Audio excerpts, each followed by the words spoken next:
In a feel-good Rebirth novel, there exists a seemingly minor canon fodder character. Tang Cheng, who once schemed to marry her beloved prince, suddenly finds herself engaged to the heir of the Duke of Zhenguo, a man known for his difficulty in fathering children. But just 1 month later, she becomes pregnant.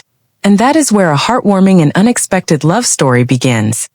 But in this story, Tang Cheng is no longer the blind canon fodder.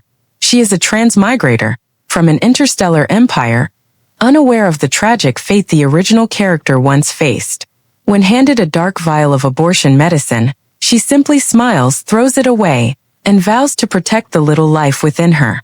When Huayan, the heir admired by countless noble ladies, now stands beside Tang Cheng, a man once believed to be childless, finds his destiny changed by a woman who brings him miracles. From a marriage of schemes grows a family envied by the world. This is the journey from canon fodder to the true mistress of happiness, a tale filled with warmth and unexpected turns. You're listening to the story on Galaxxy romance novel. If you enjoy it, don't forget to like, share, subscribe, and turn on the notification bell, so you won't miss the next chapters. In the imperial study, the emperor looked at the strikingly beautiful young girl before him, her complexion radiant with confidence.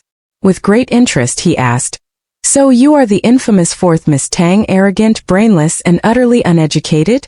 Why do I find that the rumors don't quite match reality?" With a new soul inhabiting this body, it was no surprise that the rumors no longer held true. Tang Cheng nodded in agreement. "Your Majesty is truly wise. You have sharp eyes, instantly recognizing that I am a person of depth. This just proves that rumors can't be trusted. In fact, I am the best example of how misleading they can be." Eunuch Fu, standing to the side, felt a headache coming on. The fourth Miss Tang certainly had no shortage of self-praise. The emperor glanced at Nanyang Marquis, who wore an expression of full approval. His lips twitched slightly before turning back to Tang Cheng with rare curiosity.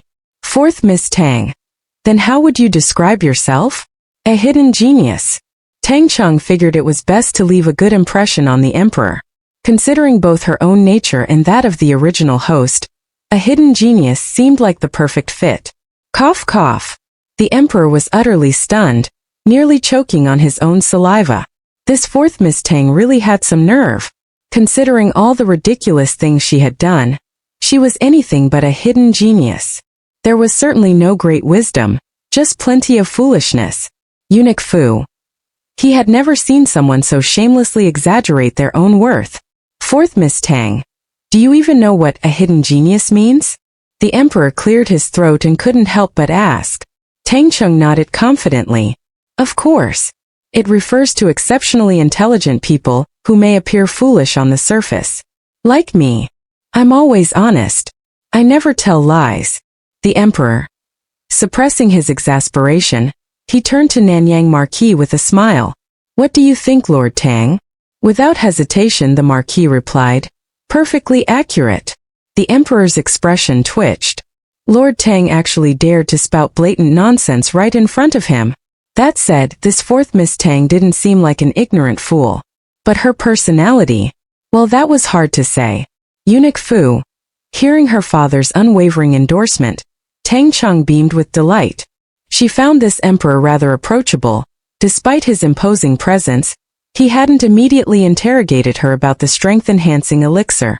Instead, he was casually chatting with her. That alone left her with a rather favorable impression of him. "Fourth Miss Tang, are you feeling unwell anywhere?" the emperor asked, deciding to steer away from this headache-inducing conversation.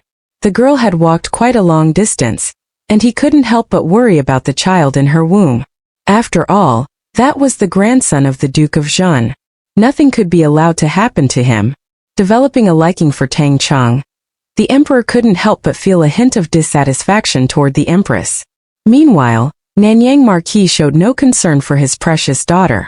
Having used the strength-enhancing elixir himself, he was well aware of its effects. Even if she were pregnant, she could probably take a full lap around the capital without issue. Tang Cheng shook her head. "Nope. That was barely any distance at all. It's not enough to tire me out. I'm not that fragile." As she spoke, she placed a hand on her flat stomach. "But the baby says he's hungry. He wants 4 honey-glazed roast chickens. Nanyang Marquis felt a headache coming on. Darling daughter, have you forgotten you've only been pregnant for just over a month? What baby was talking to you? And 4 whole roast chickens? The emperor's lips twitched. This fourth Miss Tang, clearly using the child as an excuse to indulge her own cravings. Still, seeing her rosy complexion and energetic demeanor, he figured the baby was probably doing just fine. The emperor felt slightly reassured. Still, it was best to have the imperial physician check her pulse later. Turning to Eunuch Fu, he instructed, "Pass the word. Have the imperial kitchen prepare 4 honey-glazed roast chickens." Tang Cheng's lips curled into a delighted smile. "Thank you, Your Majesty." Then with bright, expectant eyes she added, "Your Majesty, I've heard that the best chefs in the world are in the palace. May I stay for lunch and dine with you? I've never had the chance to taste food made by the imperial chefs before." Nanyang Marquis. Eunuch Fu was utterly stunned. Was this fourth Miss Tang aiming for the heavens? Did she even realize what it meant to share a meal with the emperor?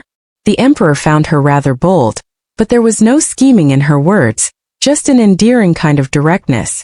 Amused, he chuckled and nodded. "Very well." Hearing his response, Tang Cheng beamed with satisfaction. "Your Majesty, you're truly a great person." The emperor couldn't help but laugh. He gave Eunuch Fu a brief instruction, and Eunuch Fu quickly took his leave. Now, only the emperor Nanyang Marquis and his daughter remained in the imperial study, along with the hidden shadow guards lurking in the darkness. The emperor's gaze fell on the small jar in Nanyang Marquis's hands. Noticing this, Tang Cheng immediately spoke up. "Your Majesty, when do you plan to use the strength-enhancing elixir? It's truly an incredible tonic. Once you take it, you'll be as vigorous and full of energy as my father and Wen Huaiyan, strong, healthy, and able to enjoy every meal to the fullest." Nanyang Marquis was speechless. The emperor had already been quite interested in the elixir, and hearing Tang Cheng's enthusiastic endorsement only amused him further. "With you putting it that way, I'm almost tempted to try it immediately. Let's move to the side hall." Moments later, they arrived at the adjacent chamber connected to the imperial study. Upon entering, they saw several imperial physicians already waiting. Tang Cheng raised a brow in surprise. "Physician Chun, take Miss Tang's pulse," the emperor ordered. "Yes, Your Majesty."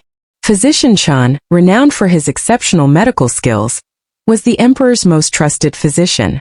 Tang Cheng didn't mind the pulse check. After examining her, Physician Chun announced, "Fourth Miss Tang is in excellent health, and so is the child in her womb." Only then did the emperor finally relax. "I heard that Miss Tang has used the strength-enhancing elixir," Physician Chun stated with certainty. Tang Cheng nodded. "That's right." Physician Chen's excitement was palpable. "May I ask how you managed to refine the elixir?" Nanyang Marquis frowned. Tang Cheng, however, simply shrugged, looking innocent. "Didn't everyone already know about it? Has no one else succeeded in refining it? I got it right on my very first try." Tang Cheng's words made the other imperial physicians flush with embarrassment. Physician Chun hesitated for a moment before asking, "Miss Tang, would you be willing to refine the elixir again here in the palace?" "Of course. I brought the last of my strength-enhancing elixir with me today, so once His Majesty uses it, there won't be any left. Even if you hadn't asked, I would have made more anyway." She agreed without hesitation, brimming with confidence. Physician Chen's face lit up with excitement, and the other physicians also smiled in relief. Nanyang Marquis remained calm and composed. With this, the concerns surrounding the strength-enhancing elixir could finally be put to rest. The next step was for the imperial physicians to examine the elixir. Once they confirmed it was completely safe, the emperor wasted no time in ordering the eunuchs to prepare a bath. While the emperor was soaking in the strength-enhancing elixir in the side hall, Tang Cheng took it upon herself to set up a table and chairs just outside the imperial study's main doors. She then happily settled in to enjoy her honey-glazed roast chicken. Not only did she eat, but she also invited her father to join her. "Father, there are 4 roast chickens, 2 for each of us." Nanyang Marquis was actually quite hungry himself, and the tantalizing aroma only made it worse. So father and daughter cheerfully dug in together. When Eunuch Fu stepped out of the side hall and saw this scene, the corner of his mouth twitched. Without a word, he turned around and went right back inside. After finishing her meal, Tang Cheng requested a chaise lounge, where she reclined comfortably under the warm spring sun. She even summoned 2 palace maids to massage her legs. Meanwhile, Nanyang Marquis silently sipped his tea, the corners of his mouth curving upward in satisfaction. His precious daughter had certainly caught the emperor's attention. Tang Cheng's leisurely demeanor left eunuch Fu and the others utterly speechless. Who else would have the audacity to nap right outside the imperial study? No one except 4th Miss Tang. And to top it off, she even justified it with complete confidence, claiming that pregnant women needed ample rest. Since even the emperor indulged her and allowed them to fulfill her every request, what could they do? They had no choice but to silently label her as someone not to be messed with. Meanwhile, the news of Nanyang Marquis and his daughter's audience with the emperor had been closely followed. Before long, word spread throughout the palace. His Majesty had not only allowed Tang Cheng to feast on roast chicken right outside the imperial study but also permitted her to nap there afterward. When the empress heard the news, her face darkened with fury. Without hesitation, she gathered a group of palace maids and senior attendants, striding toward the imperial study in a grand and imposing manner. The emperor's process of soaking in the medicinal elixir was different from Wen Huayan's. He didn't use a large heated vat, which meant it would take longer. Since the emperor was occupied, Tang Cheng couldn't publicly refine the strength-enhancing elixir in advance. She had no choice but to wait, and Nanyang Marquis, unwilling to leave his precious daughter alone, stayed with her. After all, the emperor had also promised to have a meal with his darling daughter. Waiting was tedious, and patience was not one of Tang Cheng's strengths. At first, when she insisted on basking in the sunlight outside the imperial study, Nanyang Marquis was deeply worried, fearing she might anger the emperor. But when he saw His Majesty indulging her without a word of reproach, he decided to hold his tongue. As for the potential consequences of her failing to refine the elixir, he wasn't concerned. The emperor's thoughts might be difficult to read, but as a high-ranking official who had served him for years, Nanyang Marquis had a fair grasp of his temperament. At first, His Majesty would undoubtedly be eager for Tang Cheng to successfully recreate the strength-enhancing elixir. However, once he had personally experienced its effects and the immense benefits it brought, his perspective was bound to shift. The first person hoping for his precious daughter to fail in refining the elixir was undoubtedly the emperor himself. After all, he had just used the very last dose of the strength-enhancing elixir. There was no more. And honestly, who would want the old princes with their high seniority in the imperial clan, or those scheming self-important old foxes, to live even longer and remain an eyesore? That was precisely why Nanyang Marquis remained utterly calm. He glanced at his daughter, who was napping comfortably on the chaise lounge beside him, basking in the warm afternoon sun. A faint smile tugged at his lips. By now, the imperial consorts and noble ladies of the palace had surely caught wind of what was happening outside the imperial study.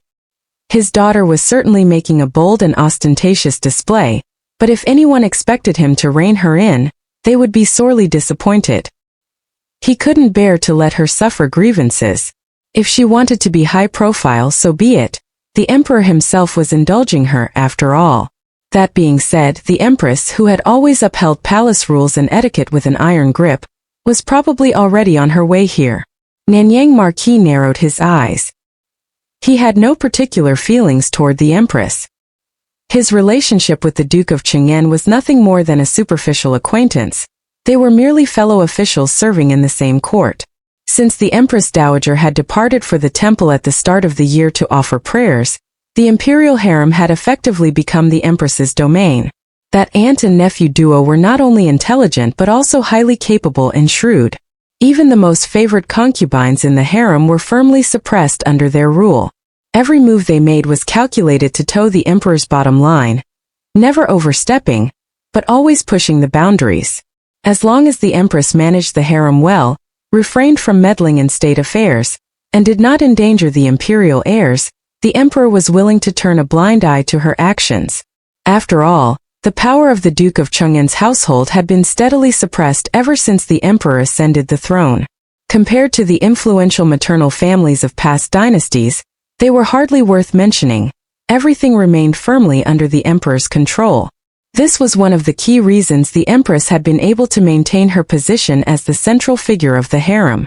Nanyang Marquis mentally sorted through the Empress's network of influence. Once he returned home, he would arrange for someone to discreetly monitor the Duke of Zhenguo's household. It could be said that Nanyang Marquis had spared no effort in looking out for his daughter, Tang Cheng. Tang Cheng slept soundly, completely carefree. The palace maids massaging her legs halted their movements and stood respectfully to the side. Every maid serving in the imperial study possessed a particular skill. These two, with their delicate features, were personally chosen to attend to the emperor, meaning their craftsmanship was undoubtedly top tier. The fact that Tang Cheng had fallen asleep so quickly was proof enough. Meanwhile, in the side chamber, the emperor lounged comfortably in the medicinal bath. As time passed, he could distinctly feel the changes in his body. Hearing about something and experiencing it firsthand were worlds apart. A storm of emotions surged within him, and after weighing the pros and cons, his first instinct was clear: Tang Cheng must not be allowed to refine another batch of the strengthening elixir. Yet, he had already given his word, and his decree could not be taken back. A shadow flickered in the emperor's eyes. Eunuch Fu stood by, attentively serving the emperor, while the imperial physicians periodically checked his pulse. They could clearly observe the changes in his body. After soaking in the medicinal bath, the emperor might very well live another 3 or 4 decades. The realization only deepened their desire for the strengthening elixir. Who wouldn't want to extend their lifespan? Each person harbored their own thoughts. Outside, the empress arrived in grand fashion, leading a large entourage toward the imperial study. From a distance, she immediately noticed the striking sight of a table and a low couch set up right outside. On the couch lay a delicate and beautiful young girl, covered with a thin embroidered blanket depicting flowers and birds. There was no need to ask. This must be the infamous 4th Miss Tang the palace maids had spoken of. The empress narrowed her eyes, a trace of coldness flashing through them. As her procession approached, the eunuchs, palace maids, and senior attendants stationed outside the imperial study all dropped to their knees in greeting. Nanyang Marquis had initially intended to wake his beloved daughter, but upon realizing that the empress had come specifically for her, he reconsidered. After all, wasn't the emperor protecting her? With that thought, he simply rose and bowed to the empress in greeting. "Your Majesty, this humble subject greets the empress." Yet, the only person who remained blissfully undisturbed was the one reclining on the chaise longue, sleeping soundly. An unmistakable sight. The empress was dressed in an opulent phoenix robe, her appearance dignified and elegant. Though past 40, she was impeccably maintained.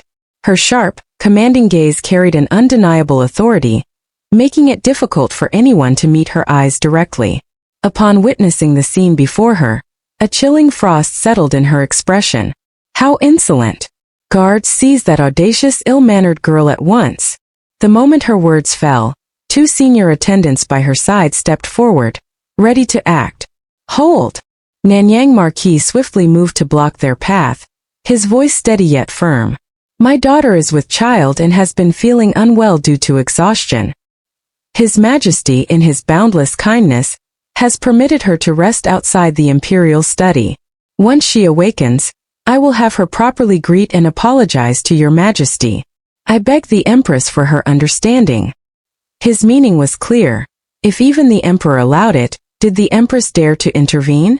The Empress's breath hitched, her chest tightening with frustration. It was said that Nanyang Marquis doted on 4th Miss Tang beyond reason. Clearly, the rumors were true. This was the imperial study, and the Emperor was inside. The Empress had no choice but to temporarily restrain herself, signaling for the 2 attendants to step back. "The Marquis makes a fair point. This time I shall let that insolent girl off the hook, but there will not be a next time." There was no deep-seated enmity between the House of Cheng'en and the Nanyang Marquis' household.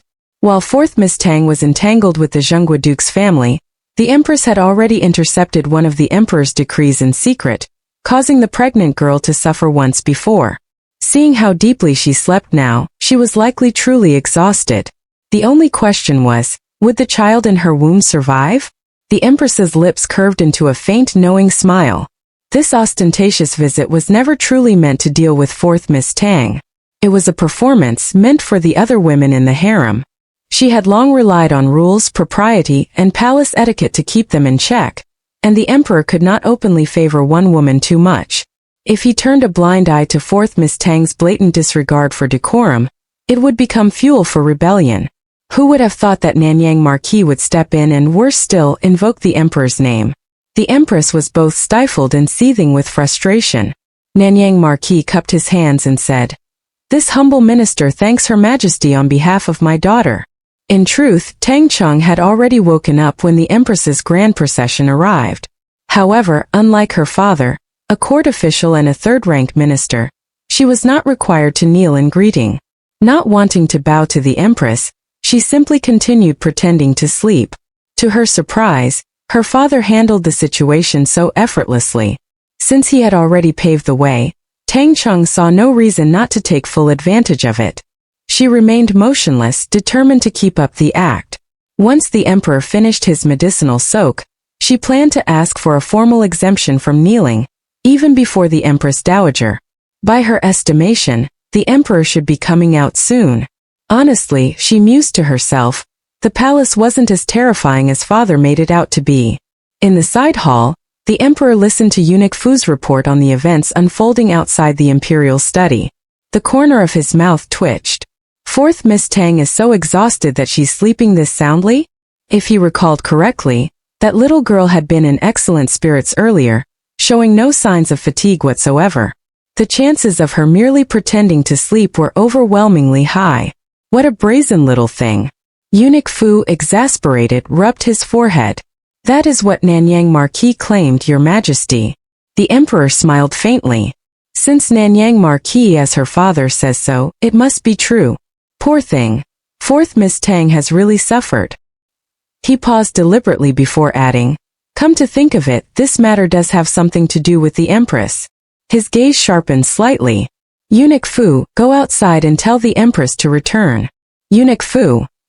It seemed he needed to reconsider his attitude toward Fourth Miss Tang. The spring sun shone bright and warm. Outside the imperial study, the empress sat gracefully, sipping tea. Her sharp gaze occasionally flickered toward the elegant chaise lounge nearby, where a delicate young girl lay fast asleep. She exuded an air of quiet authority, clearly waiting for Tang Cheng to wake up and offer an apology. Yet Tang Cheng remained blissfully unaware. Not even her eyelashes trembled. She was sound asleep. The Marquis of Nanyang, unwilling to disturb his beloved daughter's rest, simply stood watch by her side. To live without grievances, one must have backing and confidence. The atmosphere was tense. Palace maids, elderly attendants, and eunuchs all kept their heads lowered, barely daring to breathe. At that moment, Eunuch Fu emerged, immediately drawing everyone's attention. Taking in the sight before him, Fourth Miss Tang sleeping soundly while Her Majesty sat there waiting, locked in a one-sided standoff. His lips twitched ever so slightly. Truly, only Fourth Miss Tang could pull off something like this. Eunuch Fu, where is His Majesty? Not seeing the emperor, the empress frowned slightly. Though she ruled the harem with an iron grip, she had her own sources of information. The news of the emperor soaking in a strengthening tonic hadn't spread, but she had taken note of him summoning the imperial physicians and the Marquis of Nanyang entering the palace with a small jar in hand. Piecing together the rumors from the past few days, she had already deduced most of the truth. She had once secretly commissioned the preparation of a similar tonic, only to dismiss it as a worthless sham. Yet seeing the Marquis of Nanyang so composed and confident, she couldn't help but feel a twinge of doubt. She was eager to know the results. After offering a respectful bow, Eunuch Fu replied, Your Majesty, His Majesty is occupied with official matters. He has issued a decree instructing you to return to Cunning Palace. The sudden command took the Empress by surprise. Her grip on the teacup tightened. Eunuch Fu, what is the meaning of this? Eunuch Fu kept his gaze lowered and responded with utmost deference. This is His Majesty's order. I will not leave. I will wait here until His Majesty comes out, the Empress said coldly, casting a sidelong glance at the figure lounging on the chaise nearby. Eunuch Fu. Since the Empress refused to leave, Eunuch Fu had no choice but to enter and report to the Emperor. By this time, the Emperor had already finished soaking in the strengthening tonic. Graceful palace maids were assisting him with changing into fresh robes, while the imperial physicians stood nearby, unable to conceal the shock and fervor in their eyes as they whispered among themselves. Eunuch Fu waited respectfully at the side. Once dressed, the emperor casually asked, "Eunuch Fu, has the empress left?" Eunuch Fu immediately lowered his head. "Your Majesty, the empress has not left. She insists on waiting for you outside." The emperor frowned. He didn't need to guess what the empress was scheming. It was impossible to hide the sudden improvement in his health. Anyone could tell just by looking at his complexion and bearing. Sooner or later, the empress would find out the truth. Rather than dwell on it, the emperor shifted his focus to another matter. "And what about fourth Miss Tang? Has she woken up?" Eunuch Fu's lips twitched as he shook his head. "No, she's still fast asleep." The emperor's expression darkened. Saying nothing more, he strode out of the side hall, followed closely by the anxious imperial physicians. The moment the emperor stepped outside, the empress's pupils contracted slightly. Lately, the emperor's health had been deteriorating, his complexion sickly and sallow. But now his face was flushed with vitality, his eyes sharp and bright, as if he had shed 10 years overnight. The drastic transformation sent waves of shock, rippling through the empress's heart. Everyone immediately knelt in greeting. The emperor swept his gaze over them, pausing briefly when his eyes landed on the figure lying quietly on the chaise lounge. Then he raised a hand slightly. "Rise." As the crowd stood, a faint rustling came from the chaise. A soft murmur broke the silence, and Tang Cheng slowly opened her almond-shaped eyes, blinking drowsily as if rudely awakened. "Huh! How long did I sleep?" She lifted the thin blanket draped over her, rubbed her eyes and looked around in a daze, utterly adorable. All eyes turned to Tang Cheng in unison. The Marquis of Nanyang's heart leaped into his throat. Why did his precious daughter have to wake up at this moment? A glint of cold amusement flashed through the empress's eyes. Finally, this unruly girl was awake. She sneered inwardly. Her timing couldn't be better. The emperor was momentarily stunned. He had assumed Tang Cheng was only pretending to sleep, but now it seemed otherwise. On second thought, it made sense. She was pregnant. Even if she wasn't exhausted, excessive drowsiness was perfectly normal. Everyone watched as Tang Cheng, now fully awake, suddenly gasped in shock. "Why are there so many people here?" Then her gaze landed on the emperor, her eyes sparkling with excitement. "Oh, Your Majesty, you've finished soaking in the tonic." She beamed at him, inwardly patting herself on the back for her stellar performance. The emperor's lips twitched. This girl must have slept herself silly. Insolence. The empress, already displeased with Tang Cheng, snapped coldly at her lack of decorum. "Kneel." Tang Cheng blinked her large almond-shaped eyes, staring at the empress in confusion. "Who are you?" The moment those words left her lips, the entire hall fell into a deathly silence. The empress's face darkened, a faint tinge of blue creeping in. Eunuch Fu, the Marquis of Nanyang, the imperial physicians.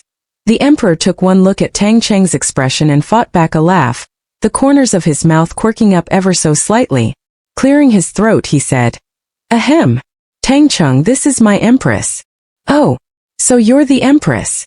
Tang Cheng beamed at her, flashing a bright, innocent smile. And that was it. Nothing more. Not even a curtsy or a kneel. Tang Cheng simply stood there. The Marquis of Nanyang. The emperor. The empress was so enraged by Tang Cheng's blatant disrespect that her face turned green. "Insolent. Tang Cheng, kneel before me." Tang Cheng's expression shifted to one of utter disbelief. "But isn't Her Majesty known for her grace, fairness, and magnanimity? What have I done wrong? Why should I kneel?" The imperial physician's lips twitched. The palace maids and eunuchs were dumbfounded. This fourth Miss Tang really was as brainless as the rumors claimed. This was the imperial palace, not the outside world. Wasn't kneeling the norm? The onlookers cast a sympathetic glance at the Marquis of Nanyang. The empress was so furious that her lips trembled. "Insolent. You have no sense of hierarchy, no manners, no upbringing." The Marquis of Nanyang's face darkened. The emperor's expression darkened. "Enough, empress. Tang Cheng is just a naive young girl. Why must you be so harsh with her?" His protective stance was unmistakable. The empress was so furious that her face turned purple. Taking a deep breath, she spoke in a righteous tone. Your Majesty, it is not that I am being petty, but you know better than anyone that I uphold palace rules above all. The emperor shot her a cold, expressionless glance and interrupted her sharply. Indeed. The empress, who values rules above all else, dared to obstruct my orders, denying a pregnant Tang Cheng the right to take a carriage into the palace, forcing me to wait an entire hour for her arrival. What a fine empress you are. Since when did palace rules take precedence over my commands? Initially, the emperor had no intention of holding the empress accountable for her petty schemes. After all, she had been a competent empress. However, her relentless persistence pushed him to his limit, leaving him no choice but to publicly strip away her dignity. The empress swayed on her feet, her face turning deathly pale. For the sake of an insignificant concubine-born daughter from the Marquis of Nanyang's household, the emperor had openly exposed her secret machinations. If word spread, the pristine reputation she had so carefully cultivated would be utterly ruined. Tang Cheng had no reputation to begin with. This wouldn't affect her in the slightest. But a single remark from the emperor was enough to send the empress plummeting into an abyss. Had she known, she would have left earlier instead of getting herself entangled in this mess. Unfortunately, there was no medicine for regret. She wanted to shift the blame onto someone else, but the moment she met the emperor's cold, piercing gaze, her lips parted, only to press together in silence. Little did she know, an even greater accusation was yet to fall upon her. The atmosphere was deathly silent. Everyone knew that Miss Tang, the fourth daughter of the Tang family, was only a little over a month pregnant with the grandson of the Duke of Zhenguo, a time when miscarriages were most likely to occur. His Majesty had summoned her to the palace and, considering her condition, had specially allowed her to travel by carriage. No one had expected the Empress to secretly obstruct this arrangement. It was clear that Her Majesty's actions were intentional. No wonder the Emperor had allowed Miss Tang to sleep so soundly outside the imperial study. She must have been utterly exhausted. The crowd silently found an excuse for Tang Cheng. Imperial physician Chen suddenly realized why the Emperor had insisted he check Miss Tang's pulse. Only now did Marquis Nanyang and Tang Cheng realize that they could have entered the palace directly by carriage. Tang Cheng, however, remained unfazed. The Empress had secretly played tricks and even come to make trouble for her, trying to assert dominance. But in doing so, she had only embarrassed herself, so Tang Cheng didn't take it to heart. Marquis of Nanyang, on the other hand, made a mental note of this grudge. "Guards, escort the Empress back to Cunning Palace," the Emperor ordered coldly. He had been pondering how to conceal it if Tang Cheng successfully refined the strengthening elixir. Now, this incident provided the perfect excuse to send the Empress away. She had arrived with great pomp and authority, but now she was returning in utter disgrace. The other women in the harem, upon hearing that the Empress had angered the Emperor, secretly rejoiced. Those with sharp ears and quick tongues wasted no time spreading the news beyond the palace walls. With the Empress gone, the Emperor ordered eunuch Fu to prepare an imperial meal. He had promised to dine with Tang Cheng and would not go back on his word. Smiling, he turned to her and said, "Tang Cheng, join me for a meal later." Tang Cheng was delighted but didn't forget to include her Marquis father. Dining with the Emperor was an excellent opportunity, and she certainly couldn't leave him out. Her mind was calculating rapidly, her beautiful, almond-shaped eyes glistening as she gazed expectantly at the Emperor. "Your Majesty, you truly are a ruler who keeps his word. My father hasn't eaten yet either. Can he join us?" Marquis of Nanyang's heart swelled with pride at his beloved daughter's words. The Emperor's lips twitched. "Marquis of Nanyang may join us as well." Feeling the surge of vitality in his body, as if he had regained the energy of his younger years, the Emperor's impression of Tang Cheng only grew more favorable. As for Marquis of Nanyang, he was merely a bonus. Marquis of Nanyang quickly expressed his gratitude, feeling reassured.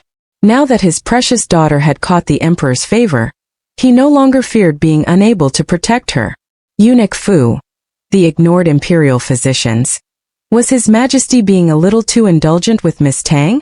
Even the legitimate princess born of the Empress didn't receive such treatment. They had already prepared the herbs and medicine pots, eager for Miss Tang to refine the potion on the spot. But the Emperor showed no urgency at all, instead arranging a meal with her.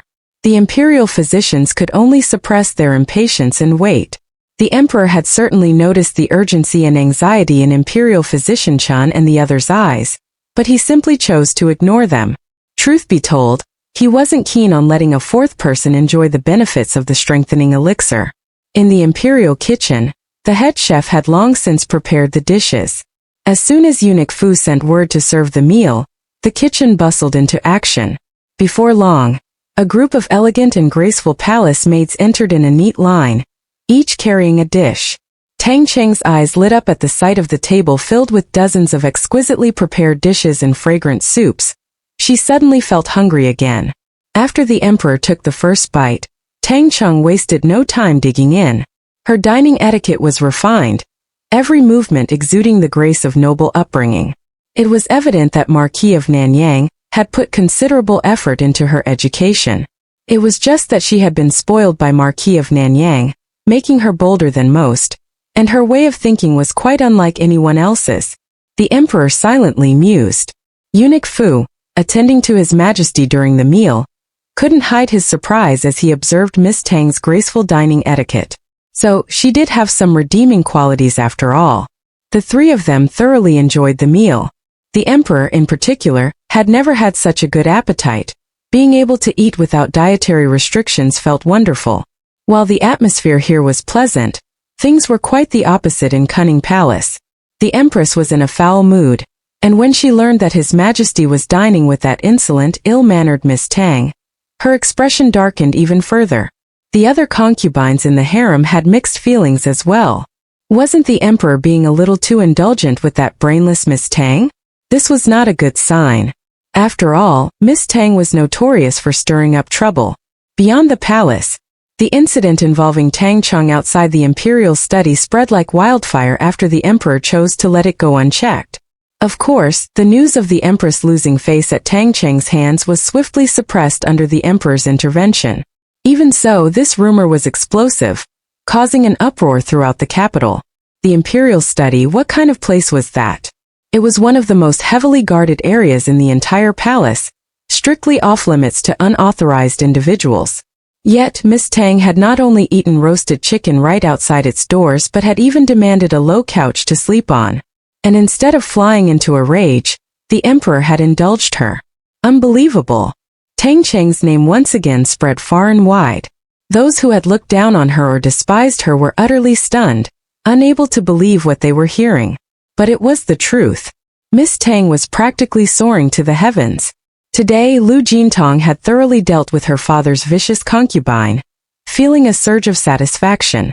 But before she could fully enjoy her triumph, news of the emperor indulging Tang Cheng spread like wildfire. Her delicate face turned slightly pale, and her hands clenched into fists, nails digging into her palms. Her earlier joy completely vanished. How could that fool Tang Cheng have such ridiculous luck? First it was Wen Huaiyan. Now it was the emperor. The thought of Tang Cheng catching the emperor's attention and gaining his protection sent a wave of despair crashing over Lu Jintong. That brainless idiot would only become even more arrogant. If things continued like this, she might never get her revenge. A suffocating pressure settled on her chest, making it hard to breathe. No, she still had a chance. Lu Jintong's eyes widened in sudden realization. As long as she married the fourth prince and won his favor, once he ascended the throne, she would finally have the power to deal with that fool Tang Cheng. With this thought, her fighting spirit reignited, and she began scheming on how to get closer to the fourth prince. Aside from Lu Jintong, Tang Cheng, the transmigrated woman, was nearly scared to death when she heard the rumor. As expected of the ultimate cannon fodder who constantly courts disaster. This time she got lucky and didn't drag the entire Nanyang Marquis manor down with her. But what about next time? No, I need to get married as soon as possible, preferably into the royal family, to avoid getting caught in her mess. Tang Cheng was terrified by Tang Cheng's reckless behavior. She wanted nothing more than to secure a marriage into the imperial family immediately. The emperor's favor was fickle. Sure, Tang Cheng had caught his attention for now, but with her talent for self-destruction, it was only a matter of time before he grew tired of her. Who knew when she might cause a catastrophe that would drag Tang Cheng down with her? Which prince should I marry? She didn't even consider the seventh prince, the male lead, who had kept a low profile due to his mother's early death. After all, he belonged to the female protagonist, Lu Jintong. Instead, Tang Cheng carefully analyzed the futures of the eligible princes. After weighing her options, she set her sights on the fourth prince, the very one Tang Cheng had once obsessively pursued. In the novel, the fourth prince was the ultimate villain. In the original timeline before Lu Jintong's rebirth, he had ascended the throne and become emperor. However, after Lu Jintong was reborn, she happened to cross paths with the seventh prince. As their relationship deepened, she eventually became his princess consort. Armed with her knowledge from her past life, she helped him overthrow the fourth prince, leading to his rise as emperor. The story ended with Lu Jintong reigning as empress. Lu Jintong had the advantage of rebirth, but Tang Cheng had the plot as her golden cheat code. The fourth prince was the best choice. Thanks to Tang Cheng's butterfly effect, both the reborn heroine, Lu Jintong, and the transmigrated Tang Cheng had set their sights on him, completely unaware of each other's plans. But they weren't the only ones paying attention to Tang Cheng. The Duchess of Zhenguo, who loathed the girl to the core, was also keeping a close watch. As someone accustomed to being flattered and fawned over, she had access to more information than most. She even knew about the Empress losing face. She hadn't expected the Emperor to be so indulgent toward that wretched girl. The Duchess was deeply displeased. She had secretly enjoyed watching the Empress make things difficult for Tang Cheng, even hoping that the ordeal would cause her to lose the child. Without the child, Tang Cheng would have no reason to marry into the Zhenguo Duke's household. And with the Empress taking the brunt of the Duke's wrath, she herself could finally breathe easy. The thought of being forced to slap her own face today, humiliating herself before countless onlookers, made her seethe with resentment. She hated Tang Cheng to the bone. When Huaiyan was different. When he heard about what Tang Cheng had done in the palace, he broke into a cold sweat on her behalf. That girl really knows how to stir up trouble. He took a deep sip of tea to calm himself. His mother had returned from Nanyang Marquis Manor empty-handed after trying to propose marriage again. He wasn't surprised. Forget Tang Cheng's refusal. Getting past Marquis of Nanyang alone was no easy task. But when Huaiyan was prepared for a long battle. Meanwhile, the chaos outside the palace had no effect on the father-daughter duo inside. After the meal, Tang Cheng was finally about to refine the elixir. The imperial physicians were practically trembling with excitement. Tang Cheng perked up, knowing it was time to put her acting skills to the test. She lifted her chin slightly, exuding pride and confidence. Marquis of Nanyang too wore an expression that said, "My daughter is the most amazing." The two of them were born performers. Even though they both knew failure was inevitable, they still put on a show of unwavering certainty. Their energy was so infectious that even the imperial physicians, caught up in the moment, were filled with excitement and anticipation. The emperor, unaware of the truth, looked at the confident father-daughter duo and the eager imperial physicians. A sudden sense of unease settled in his heart. The subtle shift in the emperor's expression did not escape the Marquis of Nanyang's notice. Inwardly, he smiled to himself. His guess had been correct. The emperor truly did not want his beloved daughter to succeed in refining the strengthening potion. This performance needed to unfold gradually. Though Tang Cheng had never acted before, she brimmed with confidence.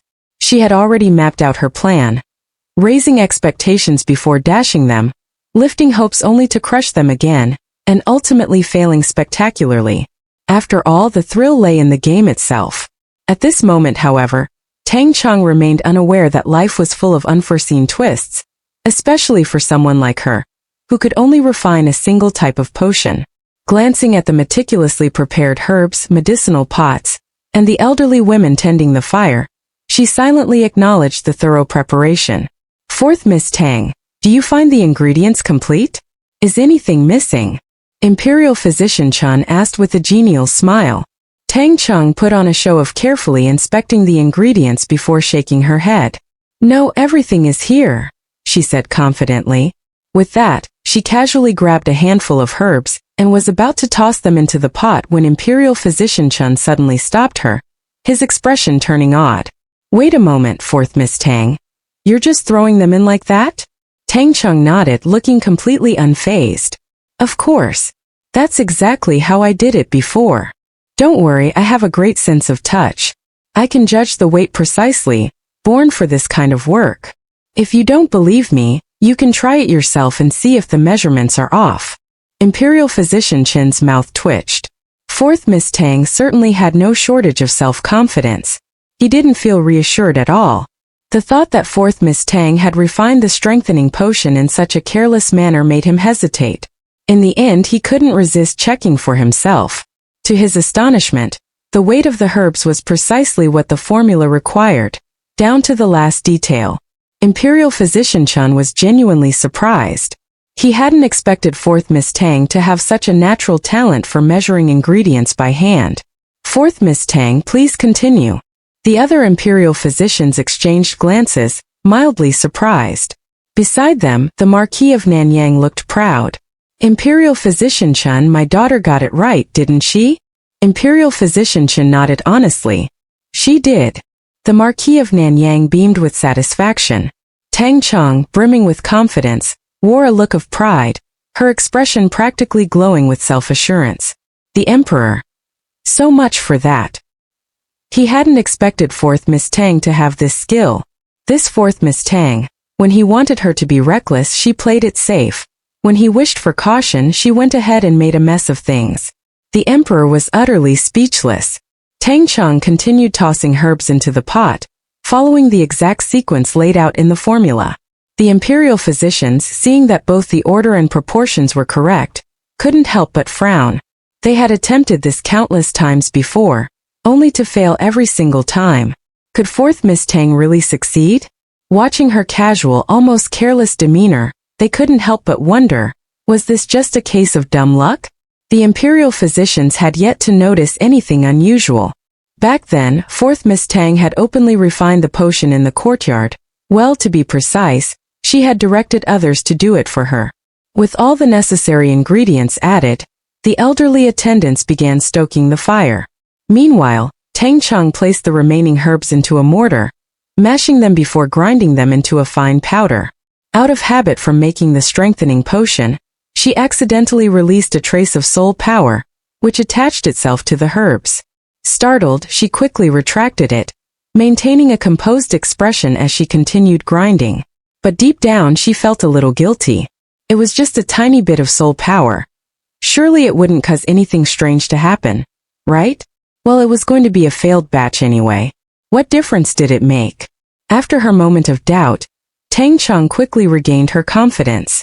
To everyone else, she simply looked self-assured and completely in control. After about the time it took to finish a cup of tea, the potion in the cauldron began to bubble, releasing a faint medicinal fragrance into the air. Tang Cheng finished grinding the medicinal powder and set it aside. All done. We'll add it once the liquid in the cauldron is ready. The Imperial physicians quickly stepped forward, pinching a bit of the powder to examine it. After a brief inspection, their expressions grew somewhat complicated. Imperial Physician Chen cleared his throat. Fourth Miss Tang, this powdered medicine seems different from what we usually produce. At his words, the reactions in the room varied. The Emperor's heart tightened involuntarily, and his expression subtly shifted. The Marquis of Nanyang felt uneasy. Hadn't his precious daughter confidently claimed she could control the success or failure of the potion? Tang Cheng lifted her chin, her almond-shaped eyes widening. What do you mean it's different? Weren't you all watching me grind the herbs the entire time? The Imperial physicians, including Imperial Physician Chen, fell silent. That was precisely the problem. They had been watching closely yet hadn't noticed anything unusual. And that made it all the more baffling. Could it be that the key to successfully refining the strengthening potion lay in the subtle differences in the ground herbs? The physicians exchanged uncertain glances. The powdered medicine we grind isn't the same as Fourth Miss Tang's. Imperial Physician Chen sighed helplessly. The Marquis of Nanyang's eyes flickered with thought before he chuckled. Well, perhaps that explains why you all failed while my daughter succeeded. Tang Cheng's eyes lit up, silently thanking her Marquis father for providing her with the perfect excuse. Was this what they called a happy accident? If everything had been exactly the same but still resulted in failure, it would have raised suspicion. A slight difference, on the other hand, made the success seem all the more plausible. Tang Cheng considered this an unexpected stroke of luck. Father makes a good point. So the reason you all failed is simply because you weren't unique enough. Tang Cheng seized the opportunity to play along. The imperial physicians fell into an awkward silence at the Marquis of Nanyang's remark. Imperial physician Chen forced himself to ask, "Fourth Miss Tang, you really managed to do it?" Tang Cheng feigned surprise, looking at him with wide eyes. "Didn't you all see for yourselves?" The imperial physicians. That was exactly the problem. They had watched, yet they still couldn't figure it out. Every one of them had ground medicinal powder before, but only fourth Miss Tang's turned out different. It seemed that she alone possessed the ability to refine the strengthening potion. The emperor's lips twitched slightly. Despite himself, he felt a hint of satisfaction. As the imperial physicians gathered once more to analyze the situation, the potion in the cauldron was still simmering. Meanwhile, the ever-delicate Tang Cheng started acting up again. She rubbed her stomach and gazed at the emperor with her beautiful almond-shaped eyes, looking pitiful. "Your Majesty, I'm exhausted. Can I lie down and rest for a while?" The emperor stared at her little act, feeling utterly exasperated. "Fine."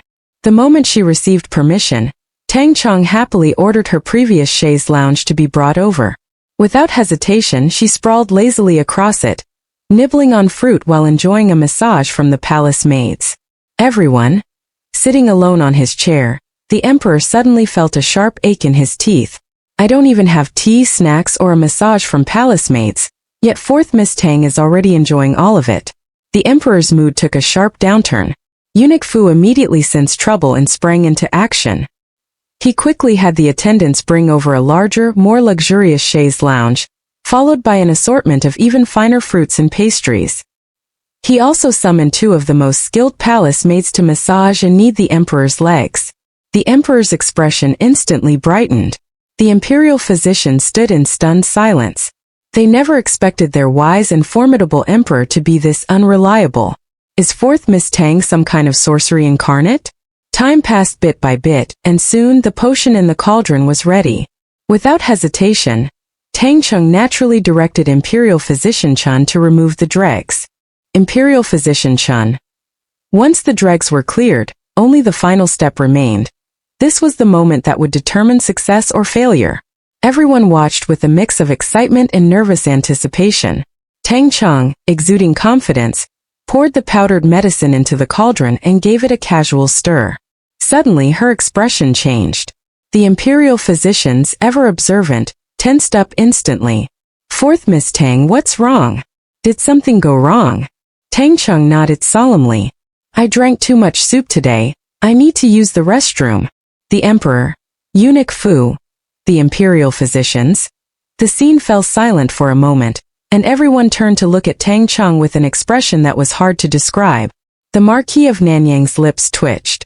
Tang Cheng looked completely innocent. She hadn't meant for this to happen, but the imperial kitchen soup was just too delicious. She had accidentally drunk too much. The emperor was the first to break the silence. "Fourth Miss Tang, this is the final step in the potion's refinement. If you leave now, will it affect the outcome?" Truthfully, he was hoping for her failure, but he couldn't let that show on his face. Tang Cheng shook her head. "Not at all. It just needs constant stirring until the liquid in the jar turns completely black. Anyone can do it." Since it was bound to fail anyway, she would have been happy to play along until the end, if not for the fact that nature called. She cast a longing glance at the potion in the jar, a flicker of regret flashing in her eyes. The emperor felt a deep sense of frustration. "Your Majesty, allow this humble servant to do it." Imperial Physician Chen eagerly stepped forward upon hearing Tang Cheng's words, requesting permission. The emperor agreed. "Very well, let Imperial Physician Chen handle it." Seeing that the emperor had approved his help, Tang Cheng reluctantly handed over the stirring task.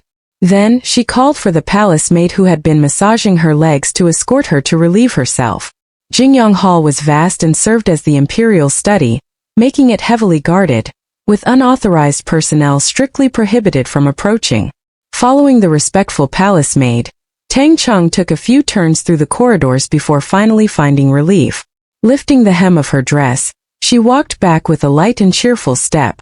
By the time she returned, she expected to see the potion fail and witness Imperial Physician Chan and the others on the verge of tears. A smirk tugged at the corner of her lips, her mood soaring. Yet for some reason, a vague sense of unease crept into her heart. Meanwhile, in the back courtyard of Jingyang Hall, a faint but unmistakable stench filled the air. The people present instinctively covered their noses. The emperor's brow furrowed deeply. Eunuch Fu quickly led the emperor away from the medicine jar. The more Imperial Physician Chun stirred, the stronger the stench became. The foul odor seeped into his nose and mouth, making his expression increasingly unpleasant.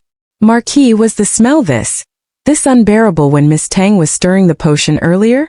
Pale-faced and struggling against his discomfort, Imperial Physician Chun forced himself to ask the Marquis of Nanyang. It should be the same, I suppose. When I returned home, my daughter had already finished refining the potion. The Marquis instinctively covered his nose and mouth, stepping back hesitantly. After a moment's pause he spoke, but a guilty feeling crept over him. Though he wasn't sure of the exact situation, none of his servants had mentioned a foul smell, only that the medicine had a strong aroma. Could a failed refinement really smell this bad? The Marquis silently questioned himself. Perhaps this stench is due to the toxins being expelled from the potion. One physician speculated wildly. Surprisingly, the other physicians found the idea plausible. Detoxification? Are you sure it's not poisoning? The emperor was speechless. The stench grew stronger by the second, and everyone present was on the verge of being overwhelmed. Eunuch Fu hurriedly ordered damp handkerchiefs to be brought over. The entire back courtyard of Jingyang Hall reeked unbearably. No one dared to speak. If not for the emperor's presence, they would have already fled. The Marquis of Nanyang remained as silent as a frightened chick. The emperor also kept his distance from the medicine jar, pressing a damp handkerchief over his nose and mouth. Thanks to the strength-enhancing potion he had taken in the past, his endurance was exceptional. Aside from the Marquis of Nanyang, he was handling the situation better than anyone else.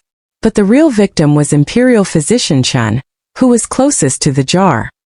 His face was deathly pale, and sweat beaded on his forehead. He struggled to endure the overwhelming stench and the urge to vomit, pressing a damp handkerchief over his nose with one hand while continuing to stir with the other.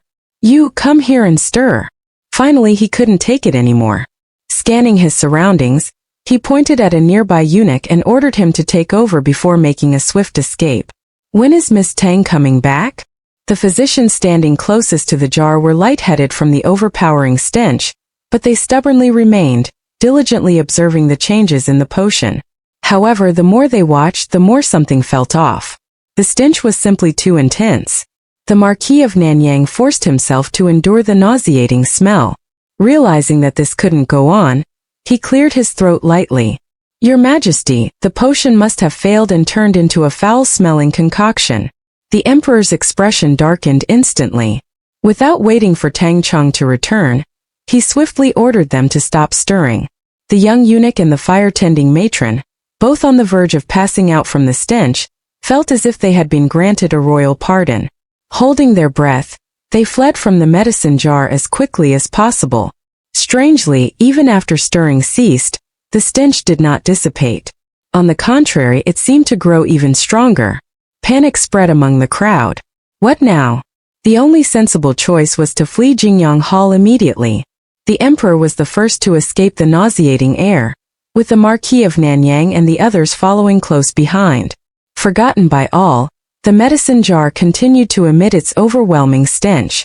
Just then, from a distance, Tang Cheng, who had caught a whiff of the foul odor, finally returned. As soon as Tang Cheng returned, she caught sight of a figure in bright yellow disappearing swiftly through the hall's entrance. A large group followed closely behind. Her father, the Marquis, and the imperial physicians were among them. Covering her nose and mouth, Tang Cheng hurried to her father's side. Her almond-shaped eyes filled with shock. "Father, why does Jingyang Hall stink so badly? Who would be reckless enough to release poison here? Are you all right, father? Let's talk after we leave." The Marquis of Nanyang grabbed Tang Cheng's hand. Realizing that his beloved daughter was the very cause of this unbearable stench, he feared the emperor's fury. At that moment, he wanted nothing more than to whisk her out of the palace as quickly as possible. Tang Cheng, still covering her nose and mouth, followed her father out of Jingyang Hall in utter confusion. By now, all the palace guards, maids, matrons, and eunuchs inside had also evacuated. Such a major commotion in Jingyang Hall quickly caught the attention of the noble ladies in the harem. They wasted no time sending people to investigate. In Cunning Palace, the empress didn't even need to ask. She knew right away that this was Tang Cheng's doing. She had no intention of getting involved in this mess, but she couldn't avoid making an appearance. However, halfway there, upon hearing that the entire hall was engulfed in an unbearable stench, she immediately turned back. Whoever wanted to go could go. She certainly wouldn't. It wasn't just the empress. The other concubines were equally horrified when they learned what had happened in Jingyang Hall. Rumors spread like wildfire throughout the harem. Those with influence and connections discreetly relayed the news to their families outside the palace. It wasn't long before word of the imperial study being completely consumed by a noxious stench had made its way through the entire aristocratic circle. As soon as the Duke of Zhenguo received the news, he felt momentarily dizzy. The entire capital had long been abuzz with talk of the Marquis of Nanyang and Tang Cheng entering the palace to meet the emperor. The emperor's indulgence, coupled with her audacious behavior, had already made her a popular topic of conversation. But the Duke of Zhenguo knew the real reason the emperor had summoned Tang Cheng: to deliver the strength-enhancing potion and refine another batch. The prospect of such a potion intrigued him as well. He had hoped Tang Cheng could successfully recreate it, though deep down he wasn't too optimistic. Her previous success had relied heavily on luck. Now, with Jingyang Hall engulfed in an unbearable stench, it was almost certainly her doing. Other people failing to refine a potion wasn't a big deal. But when she failed, it was a disaster. The Duke of Zhenguo's lips twitched. When Huaiyan happened to be by his side, as one of the few people in the know, he had the same thought as the Duke, so much so that he nearly spat out his tea. "Father, do you think His Majesty will punish Tang Cheng?" A hint of concern flickered across Wen Huaiyan's strikingly handsome face. The Duke of Zhenguo responded calmly. "No, Tang Cheng is carrying your child. For the sake of our family's honor, His Majesty won't punish her." Wen Huaiyan let out a sigh of relief, though a headache soon followed. Even a simple palace visit, and this girl still managed to stir up chaos. The Duke glanced at his conflicted son, the corners of his mouth twitching slightly. But when he recalled the reports from the palace, how the Empress had secretly tried to prevent Tang Cheng from taking a carriage to the palace, his eyes darkened with a sharp glint. It was time to put the Chengyin's household back in its place. After receiving a secret letter from the Empress, the Duke of Chengjian, who had already drawn the attention of the Duke of Zhenguo, quietly sent word to the imperial censors, urging them to denounce the Marquis of Nanyang during the next morning's court session. Even if they couldn't undermine the Marquis' standing, at the very least, they could make his life difficult and humiliate him. Meanwhile, the crowd, finally free from the foul stench, inhaled the fresh air deeply, nearly weeping with relief. The Marquis of Nanyang tried to slip away unnoticed with his beloved daughter, but the sharp-eyed imperial physician Chan spotted them. "Lord Marquis, where are you taking the fourth young lady?" The moment these words were spoken, the crowd, still recovering from their ordeal, turned their suspicious gazes toward the father and daughter. "We merely hurried away too quickly earlier. I feared Chang'er might feel unwell, so I intended to let her rest nearby," the Marquis replied with perfect composure. Imperial Physician Chen frowned, unconvinced. Imperial Physician Chen couldn't shake the feeling that the Marquis of Nanyang had been trying to sneak away with Lady Tang Cheng just moments ago. Tang Cheng herself was still dazed, but she hadn't forgotten the act she was supposed to put on. "Father, I'm perfectly fine. That awful stench barely touched me." Having successfully drawn everyone's ire as the true culprit, she then turned her attention to the emperor. "Your Majesty, why on earth was Jingyang Palace so foul? Who would dare release poison there? I nearly suffocated. And what about my invigorating tonic? It should be ready by now. Let the imperial physicians examine it at once." The crowd, momentarily distracted, turned pale at her words, their expressions a mix of disbelief and exasperation. Who else could have unleashed such a stench but the fourth Miss Tang herself? Yet the very culprit who had subjected them to such torment, Fourth Miss Tang now stared back at them with an air of perfect innocence. The injustice of it all left them seething in silent frustration. The emperor, still reeling from the assault on his nostrils, suppressed a groan. He had no desire to engage with the fourth Miss Tang, whose apparent cleverness was, in reality, nothing more than sheer obliviousness. Meanwhile, the Marquis of Nanyang inwardly sighed. Ah, his foolish daughter, must she pour salt on the wound? Hoping to steer her away from further blunders, he coughed meaningfully. Ahem. Chung'er, the tonic failed. Failed. But Tang Cheng's mind worked differently from her father's. Misinterpreting his words as a cue to keep acting, she suppressed a triumphant grin and instead widened her eyes in exaggerated shock. Impossible. Someone of my skill could never fail. Unless... She narrowed her eyes suspiciously at Imperial Physician Chan and the others. You're trying to steal my invigorating tonic for yourselves, aren't you? While she mentally applauded her own stellar performance, the crowd could only stare at her in bewildered disbelief. Had she really not smelled that god-awful stench? Miss Tang, Imperial Physician Chan said through gritted teeth, his patience wearing thin after nearly being knocked unconscious by the fumes, only to now face her absurd accusations. The revolting stench that filled Jingyang Palace came from your so-called tonic. Impossible. Tang Cheng gasped in exaggerated horror. My potions never smell that bad. His Majesty can attest to it, the physician snapped. Imperial Physician Chen's eye twitched in irritation as he fought the urge to strangle the oblivious noblewoman. Tang Cheng turned to the emperor with questioning eyes. His Majesty's mouth twitched imperceptibly as he tacitly confirmed the truth. Tang Cheng hunched her shoulders momentarily, then quickly regained her composure, lifting her chin defiantly. Physician Chan, she declared. I wasn't present the entire time. How do we know you didn't tamper with something? My potion making never produced such odors before. Internally, however, she cringed with guilty realization. She was now certain that accidentally infusing the herbs with her soul energy must have corrupted the potion, transforming it into that devastating stink bomb. But admitting this was absolutely out of the question. The humiliation would be unbearable. Indeed, the Marquis of Nanyang immediately came to his daughter's defense. When my daughter left, the potion showed no issues whatsoever. The foul odor only emerged after Physician Chan took over the stirring. With her doting father's support, Tang Cheng's righteous indignation grew even stronger. The father-daughter duo shifted blame with shameless efficiency. Imperial Physician Chan, suddenly saddled with the accusation, nearly choked on his own fury. That shameless Marquis of Nanyang. The crowd gaped in disbelief. Even the emperor's lips twitched in silent exasperation.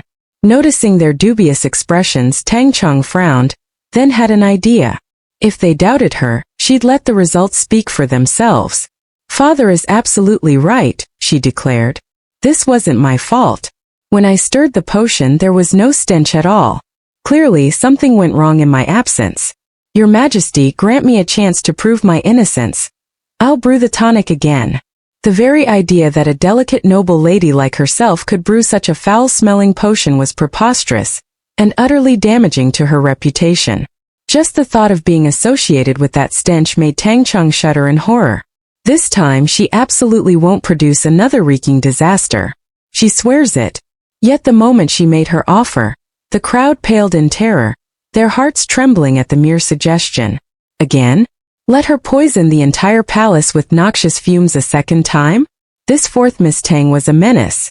The emperor's expression contorted briefly before he schooled his features into forced calm. That won't be necessary, he said, his tone dripping with insincere reassurance. We believe you. Letting her attempt another potion was out of the question. Jingyang Palace had already been reduced to a stinking cesspool, and since the imperial study was part of the complex, it too must be thoroughly contaminated.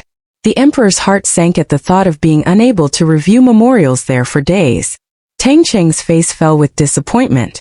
She wasn't ready to give up yet. Her acting skills hadn't even had a chance to shine. Your Majesty, are you certain? She pressed, unwilling to let her performance go to waste. Perhaps this time I'll succeed. The emperor's eye twitched, his voice laced with poorly concealed dread. No need. We believe in you. The imperial physicians exhaled in collective relief at his firm refusal. This fourth Miss Tang was truly in a league of her own, they thought. Who else could turn a simple potion into a weapon of olfactory destruction? Just then the putrid stench wafted over once more. The crowd recoiled in horror, scrambling toward the neighboring palace in panic. "Why hasn't the smell faded yet?" someone cried. "Hasn't anyone disposed of that cursed cauldron?" Tang Cheng's eyes widened in shock. The crowd exchanged uneasy glances. They had assumed that without stirring or heating, the failed potion stench would naturally dissipate over time. After all, Jingyang Palace was already thoroughly contaminated. What difference would disposing of it make now? Yet contrary to expectations, the foul odor showed no signs of fading. If anything, it seemed to be spreading further. Just how terrifying was this potion the fourth Miss Tang had concocted? A long silence followed. "Father," Tang Cheng finally said, tugging at the Marquis's sleeve, "let's leave the palace immediately. This place is unbearable now." Tang Cheng grabbed the Marquis of Nanyang's sleeve. God only knew how long this stench would last. The moment she realized she might be trapped in this foul cloud, escape became her top priority. The Marquis. "Darling daughter, must you say this out loud? The imperial physicians, the Emperor." "Commander Liu," the Emperor barked, snapping back to action. "Dispose of that cursed cauldron immediately." Regret washed over him. Letting Miss Tang experiment with alchemy had been a terrible idea. If she succeeded, he'd be displeased. If she failed, well, the resulting stench nearly asphyxiated them all. This fourth Miss Tang was absolute poison. The imperial physicians had failed countless times in their experiments, yet none of their failures had ever been as disastrous as this single attempt of hers. "Your Majesty," Commander Liu asked reluctantly, "how should we dispose of the cauldron?" The Emperor turned his gaze toward Tang Cheng, the architect of this calamity. "Well, Miss Tang," he demanded, "how do you propose we handle this?" Tang Cheng blinked with an air of perfect innocence. "It's simple," she said. "Just seal the cauldron tightly to contain the stench.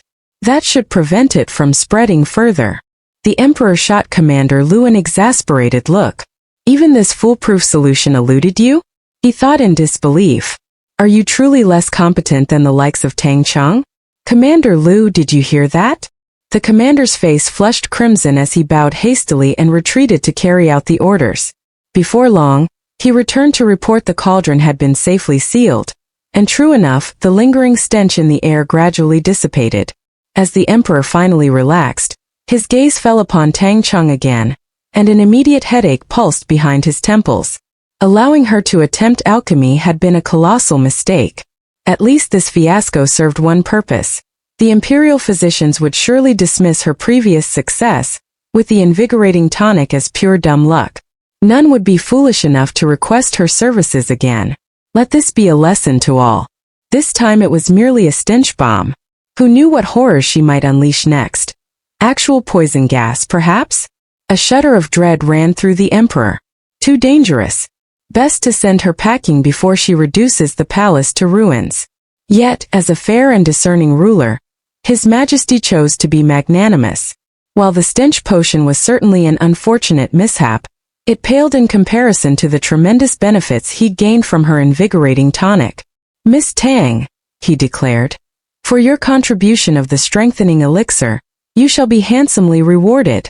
"Your Majesty," Tang Cheng interjected, her eyes lighting up at the mention of rewards, "may I request a specific reward?" She cut off the Emperor before he could finish speaking. The entire assembly was stunned into silence. Not only had the fourth Miss Tang turned Jingyang Palace into a noxious wasteland without facing punishment, but now she even had the audacity to make demands of the Emperor? The Marquis of Nanyang. An eerie silence descended upon the scene. The Emperor raised an eyebrow. He wasn't the least bit surprised by fourth Miss Tang's audacity. Instead, he looked at Tang Cheng with amusement. "All right then, fourth Miss Tang. What kind of reward are you after? Don't tell me you want me to bestow a marriage between you and the fourth prince." The Emperor, recalling fourth Miss Tang's past obsession with the fourth prince, brought him up almost on a whim, perhaps even against his better judgment. Several people couldn't help but twitch at the corners of their mouths. They silently sympathized with the unfortunate prince, thinking if Miss Tang actually agrees, would His Majesty really go through with marrying her off to him? The Marquis of Nanyang felt a sudden pang of anxiety. Even if the Emperor was only joking, the Marquis had no desire for his beloved daughter to be entangled with the fourth prince again. When Tang Cheng heard the Emperor's words, the image of the fourth prince's sharp, handsome face flashed through her mind. But then she thought of the women in his harem and quietly shook her head. The fourth prince just wasn't her type. She much preferred someone like Wen Huaiyan, whose household was clean and drama-free. Unfortunately, the duke's wife didn't like her. So Tang Cheng had already decided to ask her Marquis father to gather information on other eligible young men. The Emperor really, she knew full well that so-called marriage decree was nothing but a joke. He was clearly just teasing her for fun. She wasn't the original Tang Cheng after all. Tang Cheng was thoroughly unimpressed. Your Majesty, if I'm going to get married, I insist on wearing a bright red wedding dress and riding in an 8-carried bridal sedan, making a grand entrance. After the wedding, my husband must dismiss all women in his household. No concubines, no bedmaids. In short, I won't tolerate any other woman in the picture. If the fourth prince can meet those conditions, then by all means, Your Majesty, grant me a marriage to him. The Emperor, Eunuch Fu, the imperial physicians. Did Miss Tang forget that she's no longer a virgin? That she's currently carrying the Duke's grandson? And yet she dares to make such shameless demands? But then again, this was exactly the kind of thing Miss Tang would do. Given Miss Tang's reputation, pregnant out of wedlock and publicly rejected, unless she were willing to marry into a humble family, and even then only with the Marquis of Nanyang pulling strings, her dream of riding in an 8-carried bridal sedan and demanding exclusivity was nothing short of a fantasy, let alone marrying the fourth prince as his principal wife. And yet, the Marquis of Nanyang looked completely supportive. To him, his precious daughter deserved nothing but the best. After a moment of speechlessness, the Emperor cleared his throat and said with a hint of regret, "The fourth prince definitely can't meet your conditions. I certainly can't ask him to dismiss the women in his household. So let's just pretend I never mentioned that marriage. So, fourth Miss Tang, have you decided what kind of reward you want?" The Emperor was genuinely curious about what she would ask for. Tang Cheng had already anticipated that the Emperor wouldn't agree to the marriage, so she went ahead and stated the reward she had prepared in advance. "I've thought it through, Your Majesty. I'm not a greedy person. All I want is the privilege of never having to kneel again. No one, absolutely no one, can make me kneel, not even the Empress Dowager." She had always hated the custom of kneeling. Now that the opportunity had come, Tang Cheng wasn't about to let it slip by. Everyone in the hall widened their eyes, stunned speechless by her audacious request. Even the Marquis of Nanyang was caught off guard. The Emperor was taken aback, clearly not expecting fourth Miss Tang to ask for that, and for a moment, he didn't know how to respond. He had thought she would make an outrageous demand. Who would have guessed all she wanted was a special privilege? The Emperor chuckled to himself. "Eunuch Fu."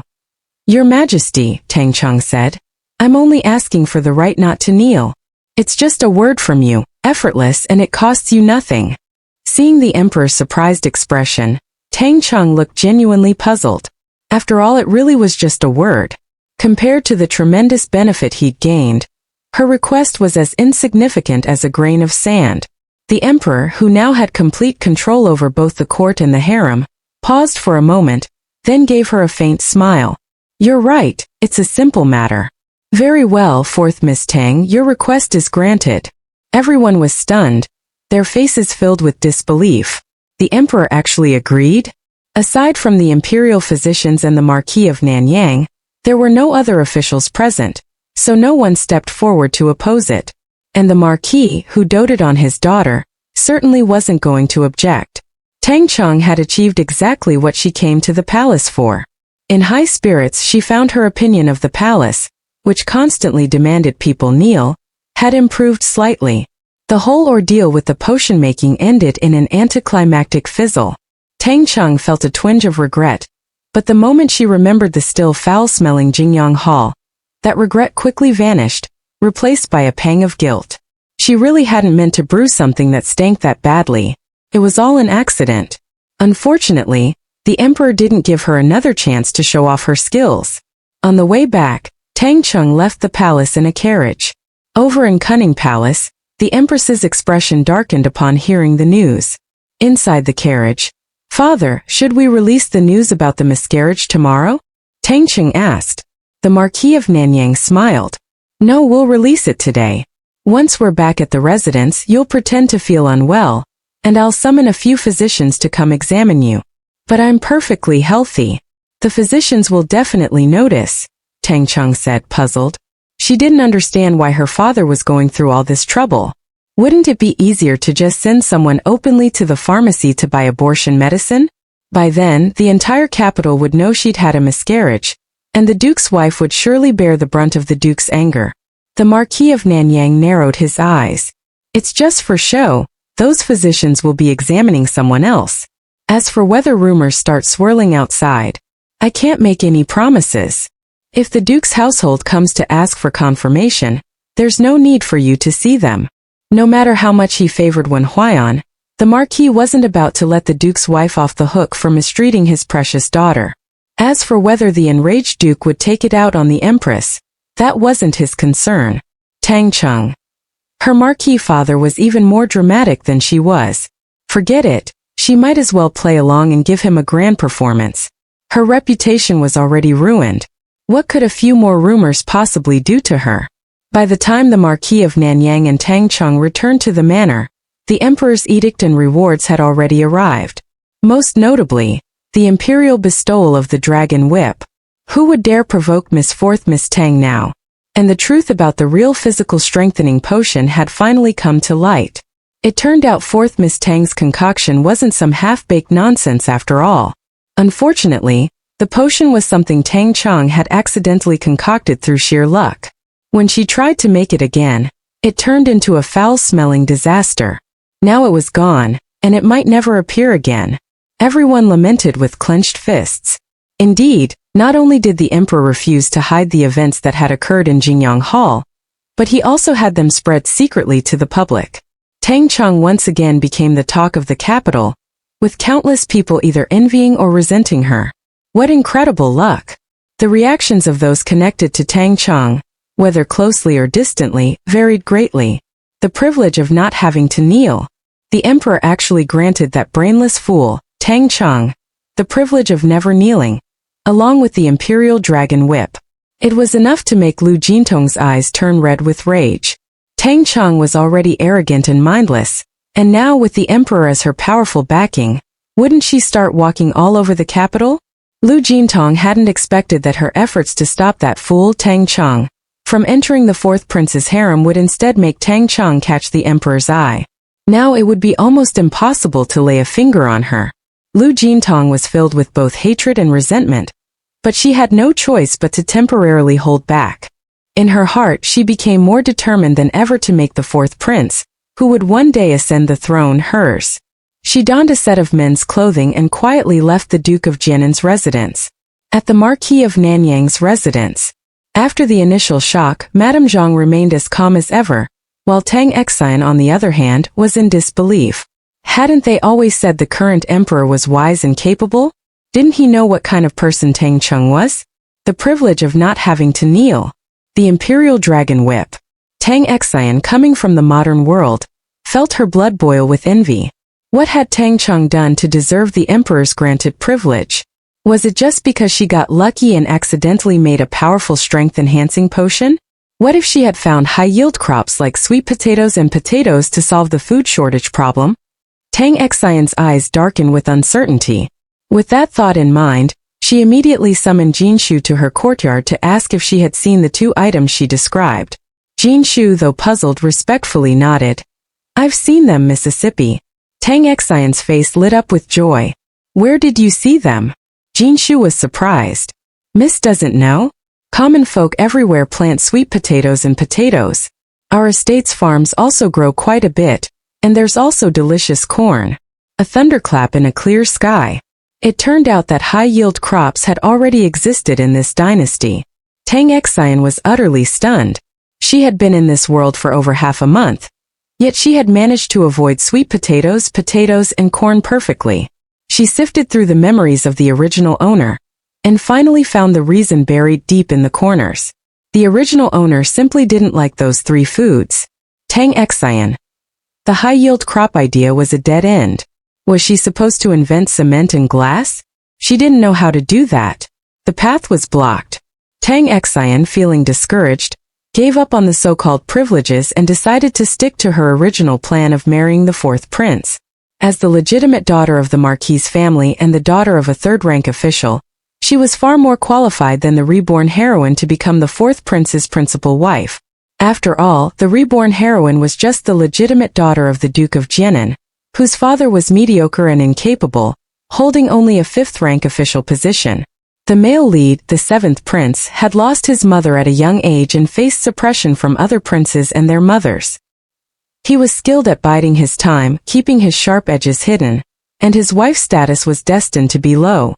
Tang Cheng felt full of ambition. She no longer resisted attending the old princess of Chengwang's birthday banquet. Her reputation for cultivating flowers had slowly begun to spread. Unfortunately, the 3-colored peony had ended up with Tang Cheng. Tang Cheng couldn't help but feel regret. Tang Cheng, brimming with pride and feeling triumphant, had no idea about Tang Cheng's plans regarding the miscarriage. The latter was simply playing along with her father to stage the drama of having lost the child.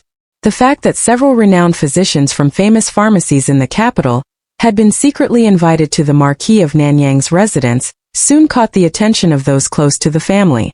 These people were ecstatic. Once the elderly physicians were discreetly escorted out of the Marquis's residence one by one, someone secretly followed them to investigate. Some physicians kept their mouths tightly shut, while others were less reputable. Soon enough, it was learned that the physicians had visited the peony garden at the Marquis of Nanyang's estate to check on Miss Tang. They found out that the child in her womb had passed away. Such explosive news sent ripples of excitement, and before long, it was being spread throughout the entire capital. Once the news had leaked, the Marquis of Nanyang subtly sent people to stir up the waters, guiding the rumors to implicate the Duchess of Zhenguo. The words the Duchess had spoken on the day of the broken engagement spread like wildfire. Coupled with her actions today, her reputation suffered greatly. Yet, many people also thanked her for helping young master when escaped from a dire situation. After adding fuel to the fire, the Marquis of Nanyang's residence stepped forward to clarify the rumors, but no one was willing to believe it was false. Many people secretly reveled in the misfortune, knowing that with the death of young Master Wen's child, 4th Miss Tang was now completely severed from the Duke of Zhenguo's family. It was a cause for celebration across the capital. Young Master Wen's health had improved, and although he still faced difficulties with having children, he was now even more popular among the noble ladies. As for the Duchess of Zhenguo's household, after Tang Cheng and the Marquis returned to their residence, she had initially planned to send a matchmaker again to fulfill the Duke's orders. However, when 4th Miss Tang suddenly revealed she had miscarried, the Duchess was overjoyed and immediately returned home. This time it was 4th Miss Tang's own doing. The miscarriage had nothing to do with her. But the Duke would surely be furious, and the Duchess would not come out unscathed. At this point, the only thing left was to pin all the blame on 4th Miss Tang. The Duchess of Zhenguo suddenly thought of the 4th prince, and a new plan began to take shape in her mind. She summoned her most trusted maid and whispered a few instructions. Once the maid left, the Duchess let out a cold laugh. Now that 4th Miss Tang has lost the child, she can forget about ever setting foot in the Zhenguo's residence. With the Duchess fanning the flames, the rumors grew more and more outrageous, eventually dragging the 4th prince into the mess as well. Whispers spread that after being rejected by the Duchess, Tang Cheng had rekindled her obsession with the 4th prince. Shamelessly relying on the emperor's favor, she supposedly aborted Wen Huayan's child just to pave the way to marry the prince. The rumors were vivid and detailed, and most people believed them. After all, Tang Cheng's past obsession with the 4th prince was deeply rooted in everyone's memory. This infuriated both Lu Jintong and Tang Cheng. As the gossip swirled throughout the capital, the servants at the Marquis of Nanyang's residence, after being harshly scolded by the Marchioness, dared not spread a single word. They only whispered quietly among themselves in private. After watching the grand performance the Marquis had orchestrated, Tang Cheng went right back to sleep without a care in the world.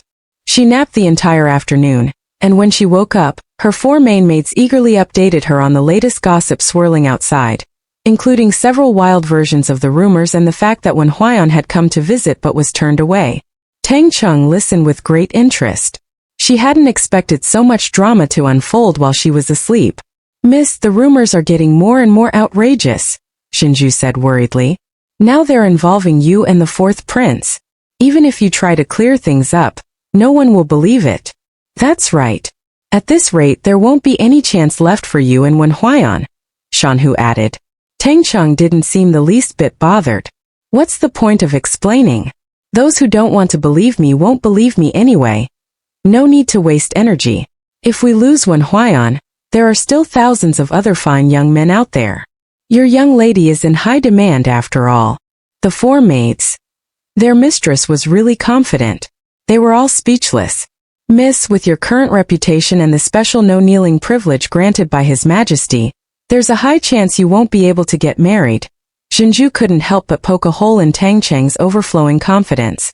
Tang Cheng lifted her chin slightly, unfazed. "I have the legendary highly fertile constitution. How could I possibly not get married?" In this empire that made her a hot commodity. The corners of the maids' mouths twitched. "Miss must be delusional. There's no such thing as a highly fertile constitution," the maids thought silently.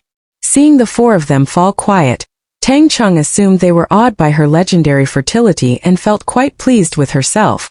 "Oh right, Zhenju. Are people still gossiping about how I ended up making that stinky potion by mistake?" Just mentioning the stinky potion made Tang Cheng grumble internally. The emperor really didn't know how to protect the weak. He'd actually let the story spread about her failing to make the strength-enhancing tonic and accidentally brewing a stink bomb instead. Now whenever someone brought it up, everyone immediately thought of her. Didn't he know a little mystery would have made it way more intriguing? Tang Cheng felt she should have Lord Marquis pass her suggestion along to the emperor. Zhenju shook her head. "No one's talking about the stinky potion anymore. Everyone's too busy making up dramatic tales about you and the 4th prince." Tang Cheng beamed. "Excellent." The 4 maids. Tang Cheng didn't care about the rumors flying all over the capital, but Wen Huaiyan certainly did. And so did the 4th prince, who had gotten dragged into the mess because of her. With so many parties muddying the waters, the gossip was long beyond anyone's control. And truth be told, the most innocent one in all of this was the 4th prince. For once Tang Cheng felt a twinge of guilt. "Zhenju, do you think I should go apologize to the 4th prince in person?" Zhenju was horrified and stopped her at once. "Miss, you absolutely mustn't. If you do, it'll only confirm the rumors that you aborted young Lord Wen's child just to be with the 4th prince." The other 3 maids also looked disapproving. The poor 4th prince. He'd already been dragged into enough trouble by their young lady, and now she was planning to make it worse. Tang Cheng raised an eyebrow. "It's fine. I don't live for other people's gossip. Just a bunch of bored people with nothing better to do than wag their tongues. Why should I care?" Zhenju's mouth twitched. "Miss, you're a special case. You really can't apply that logic to yourself." Tang Cheng. "Forget it. I'll just let things run their course. If there's a chance in the future, I'll find a way to help the 4th prince." "Zhenju, are there any upcoming banquets? Maybe I can ask Mother to get me an invitation." Tang Cheng was getting bored of being cooped up in the Marquis's residence. There was no StarNet, no full-immersion holographic games. She was finally beginning to understand why the original host was so eager to reincarnate. Entertainment in this era was seriously lacking, especially with how restricted women were. Tang Cheng frowned. The 4 maids. "Miss, you're still with child." Tang Cheng waved a hand dismissively. "Relax, my body's in perfect shape. I could be jumping and running around all day, and this baby still wouldn't be going anywhere." "All right, spill it. Any banquets coming up?" The 4 maids were speechless. "In a few days it's the Dowager Princess of Changwang Manor's birthday," Zhenju said helplessly. "If you want to attend, Madam can take you along." "Fine, that one then." Tang Cheng nodded carelessly. "Miss, I heard the princess is using the occasion to find a wife for her second son," one of the maids added. Tang Cheng raised an eyebrow thoughtfully. Looks like matchmaking through banquets was popular no matter the era. She flipped through the original host's memories, Turns out the girl had attended quite a few banquets, but sadly, she either spent the whole time staring at the fourth prince or ended up being snubbed and left out in the cold. Tang Cheng noticed these banquets often invited many young noblemen. That immediately piqued her interest. She could use the opportunity to observe their character. Is the Cheng princess's second son good-looking? If he is, I might consider him as a candidate for my baby's future stepdad. The four maids looked at her with complicated expressions. I heard he's decent-looking, Shinju replied carefully. Decent-looking. Probably not even a fifth as handsome as Wen Huaiyan. Tang Cheng instantly lost interest in the princess's second son. At this moment, Tang Cheng hadn't yet realized that her standards for choosing a husband were based on Wen Huaiyan's qualities. That evening, Tang Cheng shared her plans with the Marquis of Nanyang. Upon hearing that his precious daughter possessed unusual strength, he agreed without hesitation. Nightfall arrived, and the city lights flickered to life. In the Duke of Zhenguo's residence, Madame Min kneel. The Duke of Zhenguo's gaze was icy as he stared at his wife, Madame Min. Just the thought that she had stirred up rumors to put a green hat on his son filled him with uncontrollable rage. He had been too lenient with her. It was absolutely unforgivable. When Huaiyan clenched his fists, he didn't believe that Tang Cheng would have aborted her child. He would personally seek the truth and ask her directly. After all, the Marquis of Nanyang had already issued a statement denying the rumors. But now the streets were filled with gossip about Tang Cheng and the fourth prince. If his father could uncover the fact that his mother was behind this manipulation, then the Marquis of Nanyang should be able to trace it as well. Even if this turn of events turned out to be false, his mother's actions had already made it clear that Tang Cheng would likely never keep his child. He was utterly disillusioned by his mother's behavior. This time he wouldn't plead for her. It was just a matter of sending her back to her family, hoping that she would learn from her mistakes and reform. Madame Min, the wife of the Duke of Zhenguo, never expected her husband to make her kneel in front of their son. She trembled, feeling a deep sense of humiliation. Duke, I don't understand what I've done wrong. If you are dissatisfied because I didn't follow your instructions to rearrange the engagement between Tang Cheng and Huaiyan, then I don't think I've made a mistake. After all, Tang Cheng went to the palace and aborted Huaiyan's child just for the fourth prince. She no longer deserves to be the future wife of the heir. Do you know what people are saying about Tang Cheng outside? Duke, you should be grateful that she isn't Huaiyan's fiancée, or else where would the Duke's household find its face? Madame Min became more and more agitated, growing bolder with each word. The Duke of Zhenguo's expression turned icy. Are you done talking? His tone was so cold that it sent a chill through her. Madame Min's heart trembled. Min, you've been secretly manipulating and spreading rumors about Tang Cheng and the fourth prince. Have you ever considered how your son feels? The Duke's household doesn't need a matriarch who would harm her own son for the sake of personal gain. Not only had the Duke exposed her actions, but he had also made a firm decision about her fate. Madame Min's vision went black. She thought she had done everything in secret, but she never imagined she would fail to hide it from the Duke. She looked at her son's cold, indifferent eyes, and her heart felt like it had fallen into an ice pit. Two words echoed in her mind. It's over. Tang Ping, take Madame back to her family tomorrow morning, the Duke of Zhenguo said, his face emotionless. Madame Min's face went ashen, and she nearly fainted. She looked at her son Wen Huaiyan with pleading eyes. Huaiyan, mother was wrong. I truly made a mistake. Please forgive me just this once. Madame Min knew that if her son pleaded on her behalf, the Duke would surely revoke his decision. When Huaiyan looked at her deeply, his voice cold. Mother, I'm very disappointed. After speaking, when Huaiyan turned his face away and looked at his father, the Duke of Zhenguo. Father, I'll return to my courtyard now. The Duke of Zhenguo gave a slight nod. Go ahead. Don't let your mother affect your mood. Get some rest. Tomorrow, I will take you to the Marquis of Nanyang's residence. His son had been turned away by the Marquis of Nanyang's household, so he would go there personally. Even if fourth Miss Tang had indeed lost the child, it didn't matter. As long as she married his son, she would eventually conceive. When Huaiyan felt a warmth in his heart, then turned and left, not sparing another glance at Madame Min. Madame Min was filled with despair. Duke, are you really going to be so heartless? She hadn't expected that just by spreading a rumor, he would disregard their many years of marriage. The Duke of Zhenguo's voice was cold. Madam Min, I've given you many chances. If you weren't Huayan's mother, what awaits you would be a divorce decree. Madam Min, think carefully about your actions. Madam Min shivered under the cold gaze of the Duke of Zhenguo. This time she would really be sent back to her family. Madam Min regretted it deeply. Luckily, she was Wen Huayan's mother, and she still had a chance to turn things around. But it would mean making things difficult for Xuening. Madam Min decided to speak to her son before leaving the Duke's residence, asking him to take good care of Xuening once she arrived at the Duke's house. The next day, Madam Min was forcefully sent back to her family.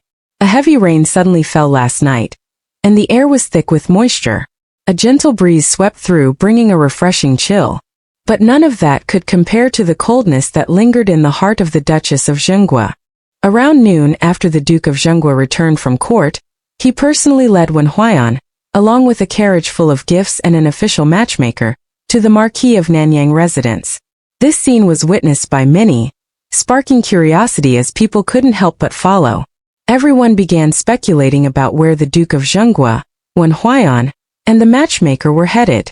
Could it be that they're going to the Marquis of Nanyang residence? Impossible. Don't forget, fourth Miss Tang caused the miscarriage of Wen Huayan's child for the fourth prince. Without the child, the Duke of Zhenguo will never allow her to marry into the Duke's household. Have you all noticed that this is the shortest route to the Marquis of Nanyang residence? The crowd fell silent in an instant. Could it really be that they're going to the Marquis of Nanyang residence? What kind of fate does fourth Miss Tang have? Yesterday, the rumors about her and the fourth prince were all over the place, and today, the Duke of Zhenguo was personally bringing a proposal to her door.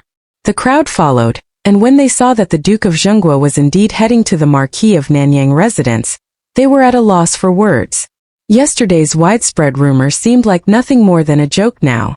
Fourth Miss Tang and the Duke's household clearly couldn't care less. Fourth Miss Tang was truly the envy of all. Imperial Palace. After a night passed, the foul stench lingering in the imperial study had finally been washed away by the heavy rain. The emperor let out a sigh of relief, though he still felt uneasy. Just thinking about the faint smell that lingered in the palace all afternoon yesterday made him feel distressed. He decided that fourth Miss Tang should avoid entering the palace for the time being. He didn't want to see her again anytime soon. Eunuch Fu, there are rumors about fourth Miss Tang and the fourth prince all over the place now. Do you think I should fan the flames and spread what she said yesterday?